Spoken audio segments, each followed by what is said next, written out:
Well, welcome to this episode of our program, Daily Debate. As usual, we will be discussing an important topic. We'll be speaking tonight about the Egyptian economy, how the Egyptian economy was able to endure the hard-hit economies, not just in Egypt, but worldwide. How was able to withstand the repercussions of the coronavirus, how during the post-period measures that were taken by the government enabled the country to have a life breath in order to be able to confront some of the important challenges the country has faced. Tonight we'll be speaking about how Egypt endured the tough and hard times of challenges it faced, particularly during the coronavirus pandemic, the economy, and how the repercussions were taken reasonably, how the economic measures and reforms that Egypt took protected Egypt's economy from collapse, rather towards a stable area as indicated by the World Economic Indicators. We'll be speaking about that in our episode. Before we delve into our discussion, let me first have a quick look on the top stories of the day. President Abdel Fattah al-Sisi directed on Thursday to complete all buildings in the Olympic Village at the new administrative capital in accordance with international modern standards.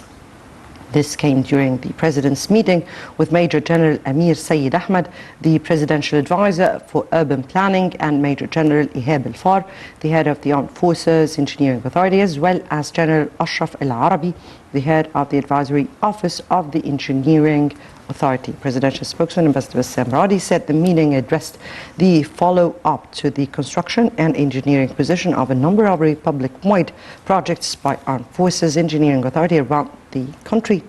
The meeting tackled the executive position of a number of establishments in the new administrative capital. And moving on to another top story of the day, and today is the Egyptian Farmers' Day, or the Peasants' Day. So President Abdel Fattah al-Sisi paid tribute for Egyptian farmers on the Egyptian Farmers' Day, in which they gained independence, dignity and freedom. The President reaffirmed his keenness to support Egyptian farmers and provide them with all elements of a dignified life. President Sisi praised farmers' achievements in all areas. And now we move on to our topic, and before we start with our discussion, let me first have this report. And President Sisi tells Egypt ICF green recovery becomes rather urgent, needed, top priority for world governments. Let's watch. بسم الله الرحمن الرحيم. السيدات والسادة الوزراء، رؤساء المنظمات الدولية والإقليمية ومسؤولو الأمم المتحدة على الحضور الكريم. President Abdel Fattah al-Sisi addressed the first edition of Egypt's International Cooperation Forum, Egypt ICF. In his speech, President al-Sisi said that green recovery has become a pressing necessity and a top priority for world governments currently. He said that humanity is passing through the most difficult test in long periods of time as it faces numerous challenges represented in the repercussions of the coronavirus pandemic and the negative impact of climate change, stressing that this imposes new realities that require more creative ideas and formulations in the decision-making process and more awareness with regards to potential dangers and a balanced approach based on joint action to achieve sustainable and green economic development and progress to fulfill the aspirations of the peoples of the world. The head of state affirmed the need to take into consideration the variation in economic and social conditions of emerging and developing countries, which have been hardest hit by the coronavirus pandemic. The President urged the international community and global financial institutions support developing countries in achieving the desired goals of this ambitious agenda. President al-Sisi stressed the pivotal role of the private sector in order to move forward towards a sustainable future through innovative mechanisms to mobilize resources and blended finance. President al-Sisi said that Egypt was at the forefront of countries which developed a long-term strategic plan to achieve Sustainable Development 2030 based on national priorities and principles with the aim of achieving sustainable and comprehensive development. He added that the environmental dimension was deemed a fundamental pillar in all development sectors to overcome the impact of climate change, preserve natural resources, and move towards comprehensive and sustainable development, thus safeguarding the rights of the coming generations. He said the development goals of Egypt Vision 2030 come in alignment with the UN 2030 Agenda for Sustainable Development and Africa 2063 Development Agenda to bolster the values of joint action and multilateral cooperation to support development efforts in various countries. He underscored the importance of achieving African integration by invigorating the executive mechanisms of the African Continental Free Trade Area Agreement, which is considered a key axis in Egypt's deliberations in this forum. The president said that Egypt has succeeded over the past years to push forward development efforts in a multitude of sectors through carrying out mega infrastructure projects, providing social protection programs, boosting investment in human capital, and taking effective measures towards the transition to a green economy.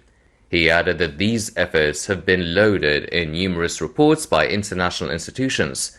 He said that Egypt welcomes the firm cooperation with international financial institutions, the United Nations, and its affiliated agencies to enhance development efforts and provide the necessary expertise to our brothers in the Middle East region and Africa.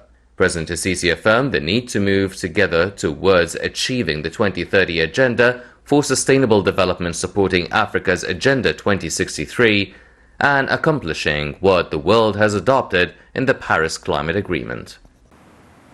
Right, welcome back, and let me welcome our guests, Engineer Haitham Kafrawy, Professor of Economics and Project Administration. Thank you so much for joining us. It's always my pleasure. Thank you so much. Thank you. As I said at the very beginning, we'll be speaking about world indicators. Before I start with our discussion, let me here ask you of, since President Abdel Fattah al-Sisi assumed office 7 years ago, Yes. a high priority was a real revolutionary plan for sustainable development. Yes. Tell me, how did you read the measures that were taken? What exactly, or how did you view the measures that were taken during that period? I guess when the President Sisi started joining the office, he started thinking that we need to change some aspects, and we need to change some mindsets in the Egyptian people that will give us the push in every single thing we have. Give us the push in economics, give us the push in productivity rates. So we started by having the mindsets changed with His Excellency's way of thinking. So he started thinking that before the management was a management crisis way, and by this we were trying to change the problem. We're trying to escape from the problem. We're not trying to solve the problem. Now we are having a strategy. We are having a mission. We're having a vision. We're having an aim. So what happened is most of the world is having a mission. So we should start. We are learning from others. We should start putting this vision. What is our vision? The sustainable development. And we need to put the target, the aim, in a schedule. And we should achieve this schedule, whatever the thing is. And this is our challenge. So we need to put it in order, and we need to put it in time. And this is the main challenge. We are challenging the time. We're not challenging ourselves, we're not challenging others. We are late when the president started, and he said it. We are late, and we need to do our best, and we need to be all together, and we need to work as one team. And this is the second thing. So we have a strategy, and we have a team. If you have the strategy, you have a plan, and if you have a team, you have the manpower, so we're going to succeed. Though, The thing is, when you have the plan and you have a good manager and you have a good team, and this team is a team player, they are not a solo players, so you're going to achieve your aim as soon as possible, and this is what happened. So the thing is, answering your question, why did we survive and how did the economic, our Egyptian economics survived a lot of things, and how did we reach this point from when the president started joining the office 7 years ago? It's the three main aspects of success. A team, and a good team, they are all team players, nobody is a solo player. A plan, a good strategy, based on scientific basis. And the third thing is putting a schedule with a good time. And hence came Egypt's Strategy 2030, or Egypt's Vision 2030 for Sustainable Development, right? Yes. Well, that's exactly what we are discussing. By the way, it's the headline you just mentioned, Yes. the big headline of this episode. But okay, if we speak about the Egyptian Vision 2030, Yes. and the Egyptian Vision 2030, it is not different than the UN Vision for Sustainable Development, or the SDG, or the African one.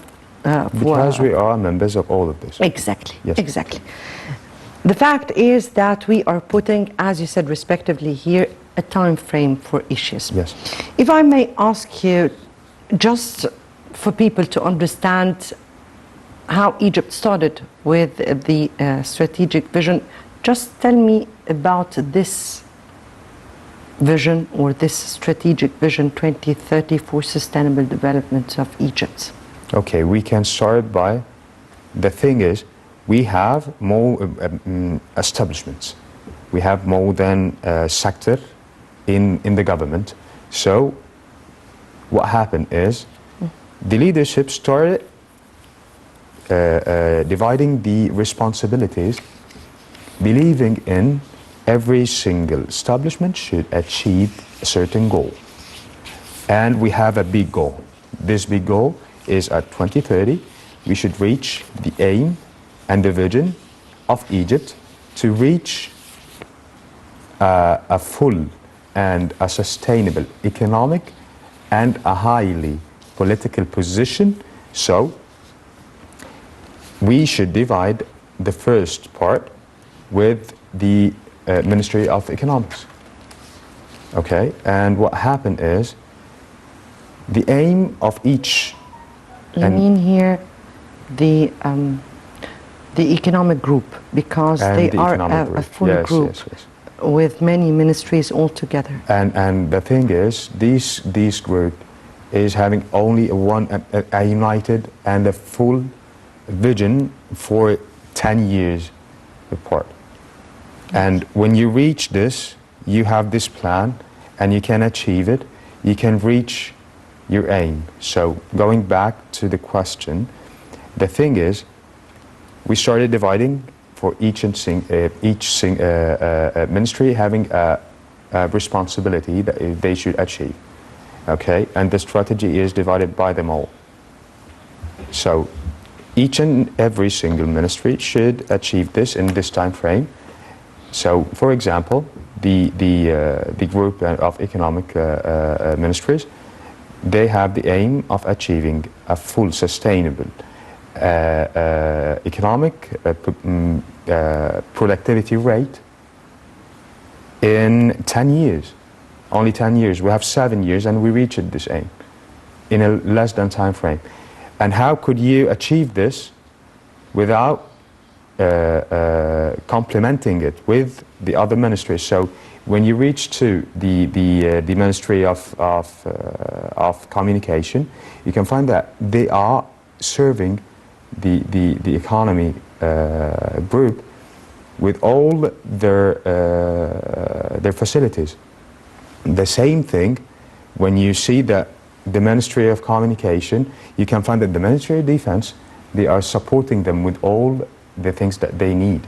And when you find the Ministry of Defense, you can, the Ministry of Interior, they are supporting them with all the, so when you see the whole image, you find them that they are complementing each other. This is the teamwork that I'm going to talk about.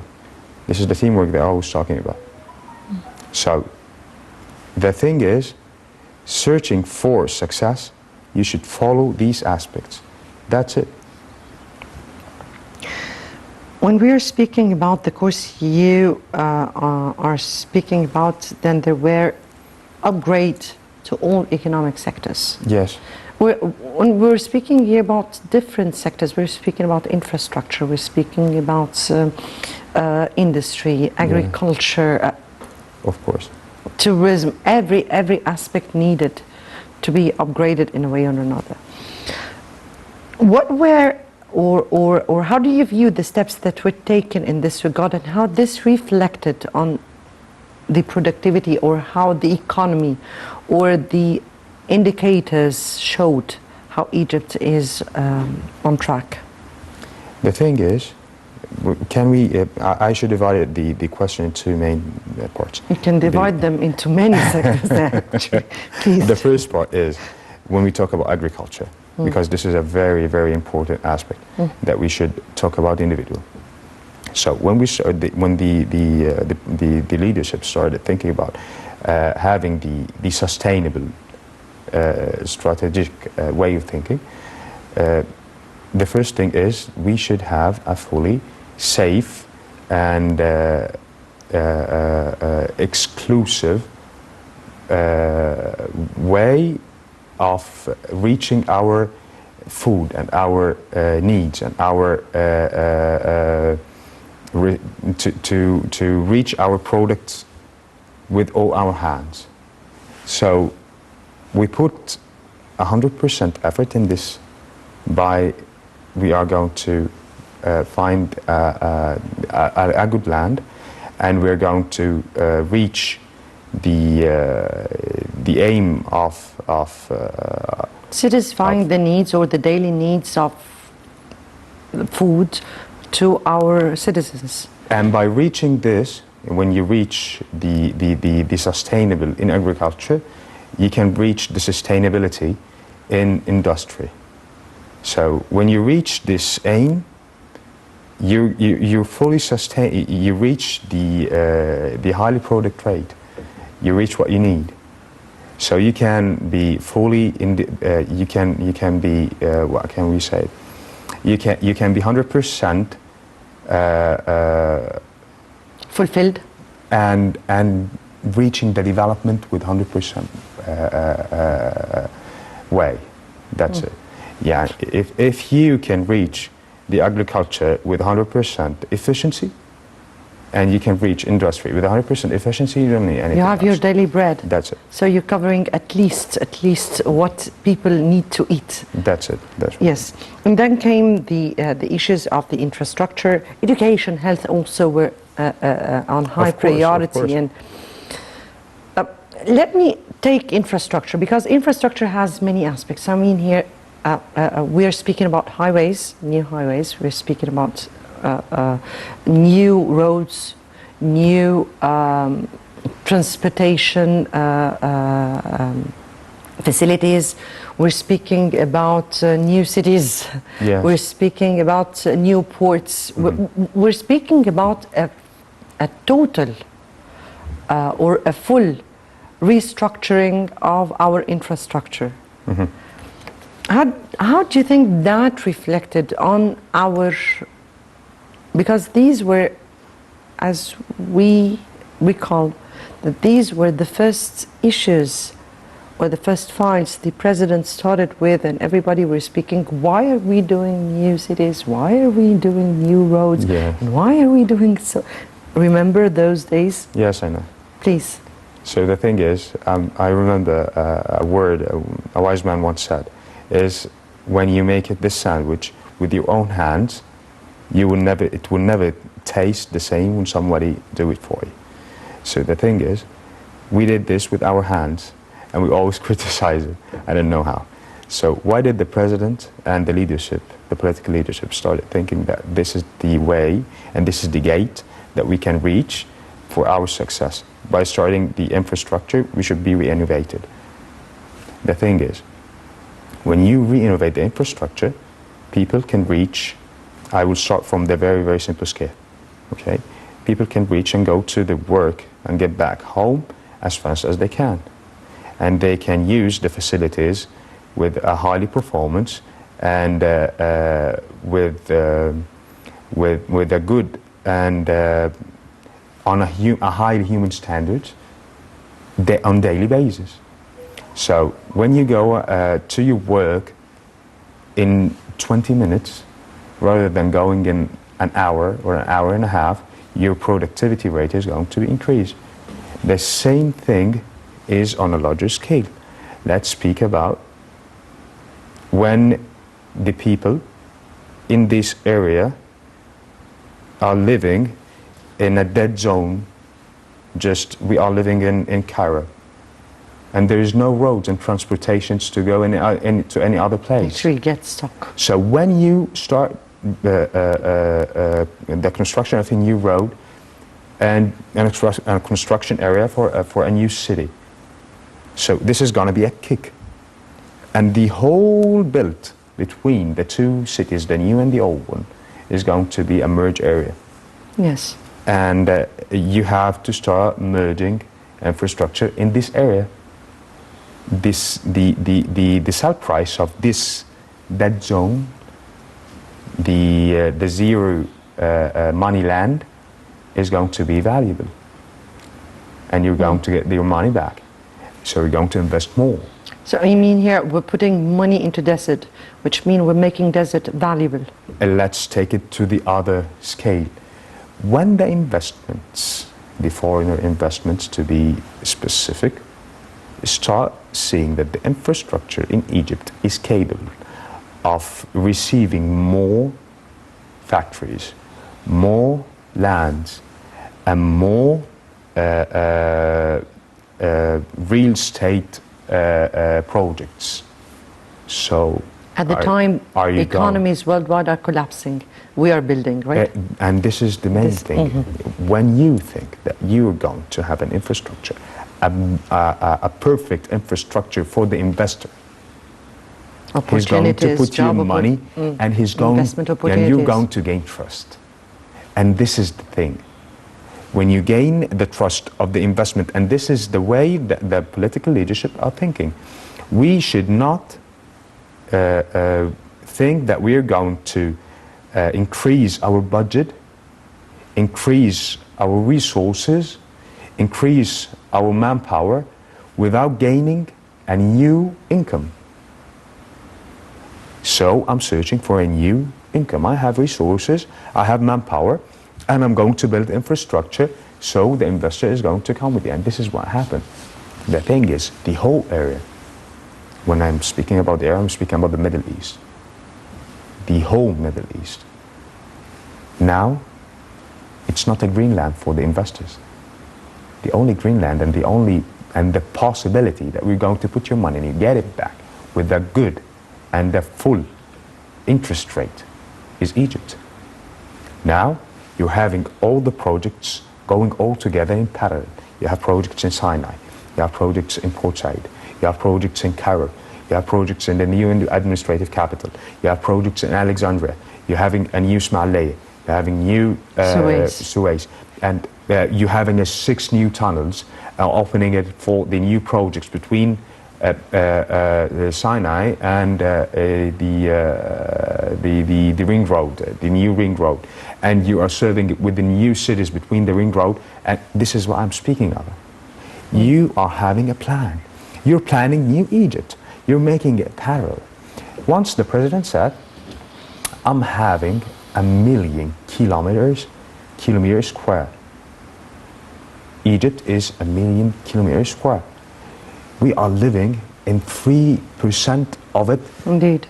And we are not making use of it. So I'm going to invest and give you a high quality standard of life, and you are going to live and be productive, and your family is going to be 100% safe on a highly human standards, and this is what he wants. This is what the Egyptian leadership wants.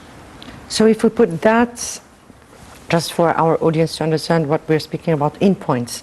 So we're speaking about making value for our deserts. Yes. It became connecting urban areas all together with the most infrastructure. yes. Starting with new cities, which makes or create a kind of new investment opportunities plus job opportunities for youth. And the last is the message that we're giving to the whole world: we're building while your economies are at risk. Anyway, before we continue on with our discussion, let's first have this other report. And Egypt comes second in Economist Index for return to pre-pandemic life. Let's watch.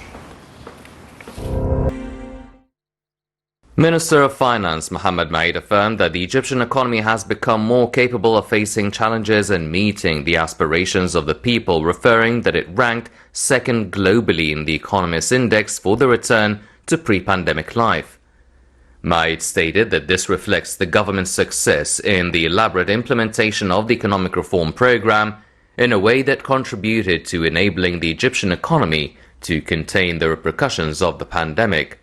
The Egyptian minister explained that the last fiscal year witnessed an improvement in financial performance indicators as the total deficit decreased from 8% to 7.4% and an initial surplus of 1.4% of GDP was achieved. The minister added that the international rating institutions maintained Egypt's credit rating with a stable outlook despite the pandemic, which reflects its confidence in the solidity of the Egyptian economy and its ability to deal flexibly with internal and external challenges.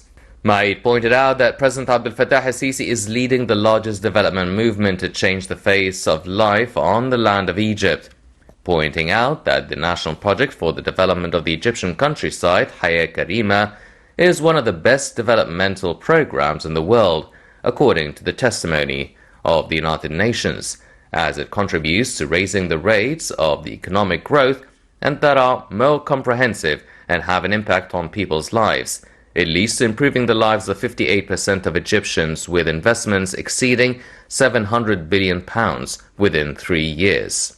He explained that there are promising investment opportunities in major national projects in Egypt that attract international development partners, and that Egypt is continuing to stimulate economic activity and deepen the development partnership with the private sector, which contribute to achieving comprehensive and sustainable development. The minister pointed out that the Egyptian government's keenness to stimulate the investment environment by modernizing and mechanizing tax and customs systems to enhance governance, facilitate the business community, and expand digital transformation projects in a way that helps integrate the informal economy and obtain the right of the state. He stressed that there is a growing interest in achieving human development and that the allocations for the health and education sectors in the state's general budget for the current fiscal year have exceeded the constitutional entitlement rates, and the gradual introduction of the comprehensive health insurance system to provide integrated healthcare for all Egyptians. Maid explained that government investments during the current fiscal year witnessed an unprecedented increase of 27.6% to maximize spending on development projects. The minister said that the World Bank estimates in a recent study that spending on social protection programs reached 4.2% of GDP in the fiscal year 2019-2020, and that poverty rates decreased by 5.2% with direct support programs for the most needy groups. He pointed out that the government is keen to diversify sources of funding and that Egypt will enter the sovereign sukuk market in 2022, explaining that investors' demand for the first offering of green international bonds reflects their confidence in the Egyptian economy. The Minister of Finance, Mohammed Maid, had participated in the annual meeting of the Islamic Development Bank Group in Uzbekistan, in the presence of the Ministers of Finance and Economy, Planning and International Cooperation, other ministers in member countries, and representatives of the business sector and civil society to discuss ways to advance innovation, partnerships, Islamic finance and value-added chains in order to support the economic and social development of the member states. Mohammed Maid, Minister of Finance, and Hala Said, Minister of Planning, met with Mohammed Al-Jasir, President of the Islamic Development Bank, who welcomed Egypt's hosting of the next annual meeting of the Islamic Development Bank Group. Right, welcome back, and back to what we were speaking about. And very important issue is how the leadership was able to balance between economic reforms, because there were very strict reforms, Yes. and the developments, and at the same time with social solidarity or lessening the burden on people's shoulder.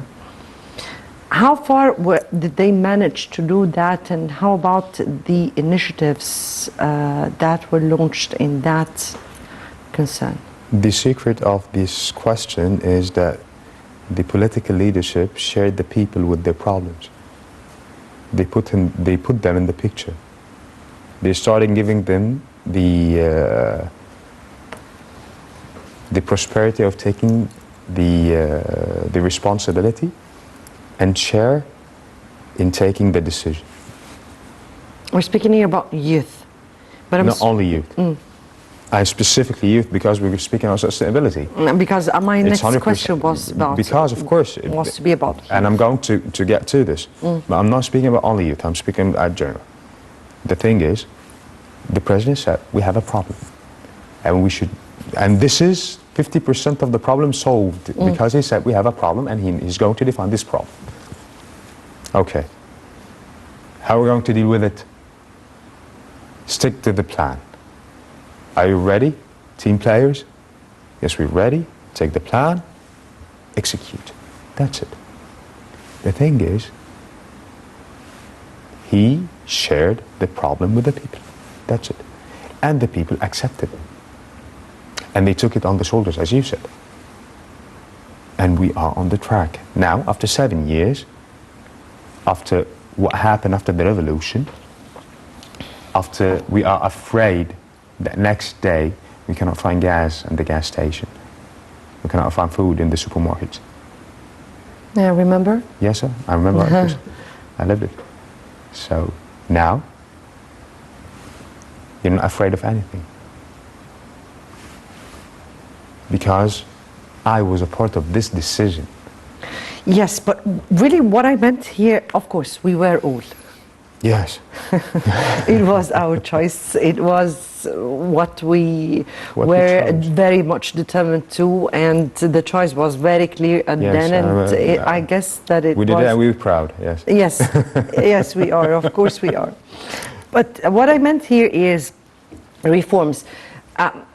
When the president started, he said that things will be very difficult throughout the upcoming stage. Yes. Will you endure that with me? And we said yes. Yes.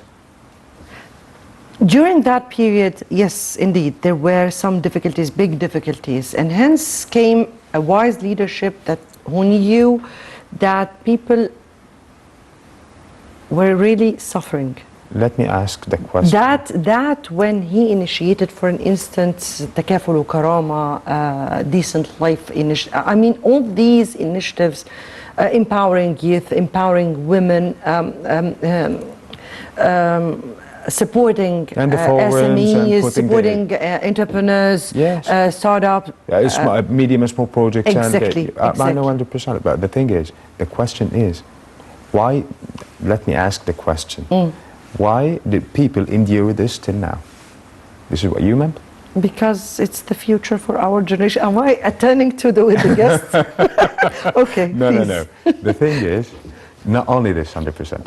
This is a scientific and a theoretical way of answering the question. Okay. The practical way is, every single day you wake up and you take the road, you find a new project has emerged.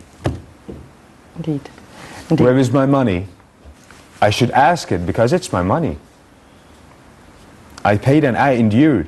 I'm suffering every single day. I'm going to work and I'm working 10 hours like I've never worked before.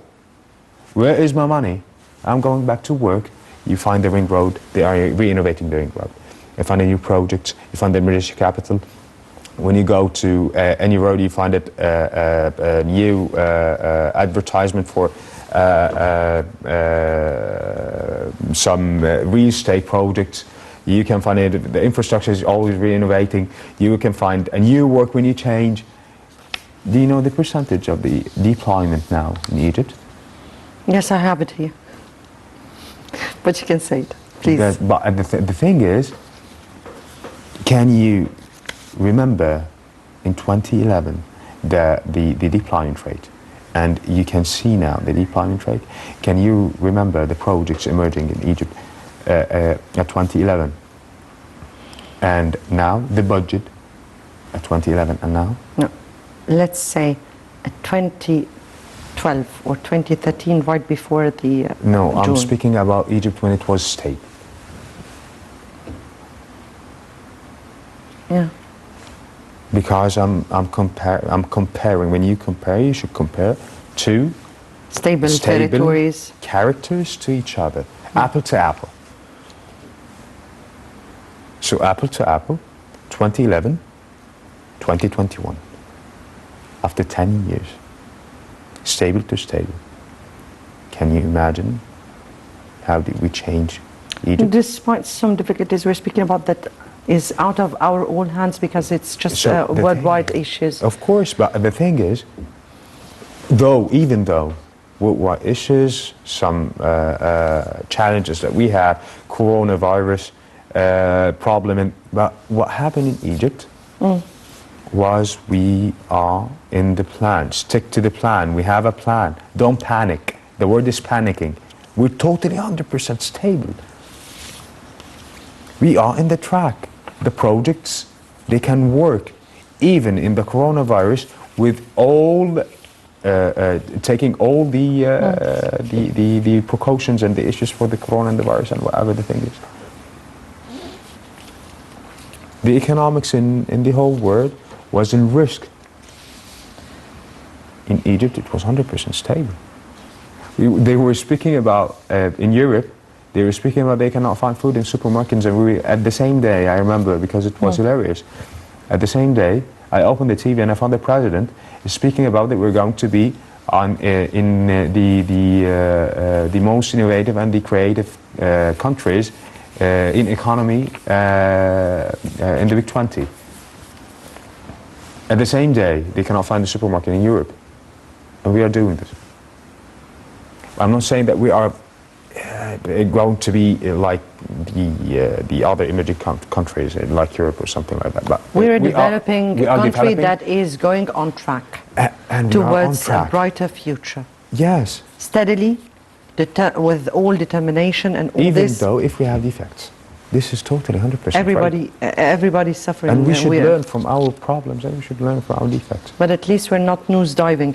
Here, President Sisi, when he spoke to the ICF here, he said clearly, humanity is passing through the most difficult test in a long period of time as it faces numerous challenges represented in the repercussions of the coronavirus pandemic and the negative impacts of climate change, stressing that this imposes new realities that requires more creative ideas and formulation in the decision-making process and more awareness with regard to potential dangers and balanced approach. Here the President urged the international community to work side by side with the developing countries in order to fulfill the aspiration not only for the developing countries, but to the whole world at large. Yes. How did you read such message? And I have 2 minutes left for me. The thing is, we did our plan and our successful plan for us. Now they cannot do their plans. We are doing it for them. That's it. So they are searching for the most successful person in putting the plan for the whole world. Who is? He's the president of Fattah Sisi, so there's no problem. Please put the plan for us. That's it. And this is the only way I can read it, to be 100% honest. Well, actually, if we think it otherwise, then we think that the word strategies have become very weird, and it really reads reorganization to matters because Because it lacks manners. Administration? No. Strategies. Here in Egypt, the thing is, it didn't lack manners. This is the difference. Right, unfortunately my time is out. I have to end it here. Rather, I needed some other time, but okay. Engineer Haitham Al-Kafrawy, Professor of Economics and Project Administration, thank you so much for being with us. Thank you, it's always my pleasure. Thank you so much. Thank you so much. Dear viewers, many thanks for watching, and I guess next Sunday would be another important debate with another colleague. Good night.